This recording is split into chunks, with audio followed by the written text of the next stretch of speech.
আসসালামু আলাইকুম, সবাই কেমন আছেন? নায়াত মামস ব্লগ দেখার জন্য সবাইকে স্বাগতম জানাচ্ছি। হাই এভরিওয়ান, আজকে আমি রান্না করে নিয়ে আসছি ছোট ছোট যে বাজারে বাইরে পাওয়া যায় দেশি বেলা, সেইটাই আমি রান্না করব।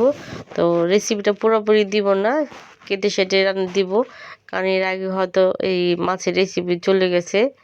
সব ময় মশলা দিয়ে ভালো করে কিন্তু হাতে মেখে নিলাম। আর ছোট মাছটা যদি হাতে মেখে রান্না করি সেটাই বেশ ভালো লাগে। তাই তো কাঁচামরিচ, টমেটো, পেঁয়াজ, হলুদ, মরিচ, লবণ যা যা লাগে সব দিয়ে কিন্তু আমি মাখিয়ে নিলাম। এখন আমি চুলায় বসিয়ে দিব রান্নার জন্য। আর অবশ্যই ছোট মাছ রান্না করে কিন্তু পানিটা কম দিবেন। পানির পরিমাণটা যদি বেশি হয় তাহলে মাছটা কিন্তু আর মজা হয় না। পানির পরিমাণটা কম থাকলে তাহলে স্বাদটাও হয়। এই যে আমি ধন্যবাদ দিয়ে কিন্তু আমার তরকারিটা আমি নামিয়ে ফেলেছি। আর আমি কিন্তু একেবারে জল শুকিয়ে ফেলছি, কারণ এই মাছটা আমি চচ্চড়া খাবো। আর এই পাশে আমি কই মাছ নিয়েছি, কই মাছ তো অর্ধেক তুলে রেখেছি। আর এই এই এই মাছগুলো আমি টুকরা করে নিয়েছি এই কারণে, কারণ এত বড় বড় মাছ আতে বাবা খেতে চায় না, আমিও খেতে পারি না, তাই ছোট পিস করে নিলাম। এখন ওগুলো হলুদ মরিচ দিয়ে একটু ভেজে নিই। এই পাশে কিন্তু পেঁয়াজও ভাজা হয়ে গেল, দিয়ে দিলাম লবণ, অবশ্যই কিন্তু স্বাদ মতো। এই মশলাগুলো আমি একে একে সব দিয়ে দিলাম। টমেটো একটু তেলের মধ্যে ভেজে নিই।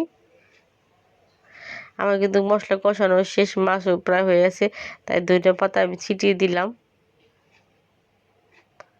দুইটাই রেসিপি আপনাদের সাথে শেয়ার করলাম, কেমন হলো অবশ্যই কমেন্ট করে জানাবেন। বেলে মাছের তরকারি আর হচ্ছে কই মাছের তরকারি, দুই তরকারি অবশ্যই জানাবেন কেমন হয়েছে রেসিপিটা। আমি বাসাতে একটু বের হয়ে গেছি, বাইরে যাব। তো বাসাতে বের হয়ে দেখলাম আমাদের পাশে যে বিল্ডিংয়ের কাজ চলতেছে, সেই বিল্ডিংয়ের ফাঁকে একটা পুঁই শাক হয়েছে। আর পুঁই শাকে দেখেন গাছের পানি না মাটি না, অথচ এত সুন্দরভাবে পুঁই শাকটা হয়েছে।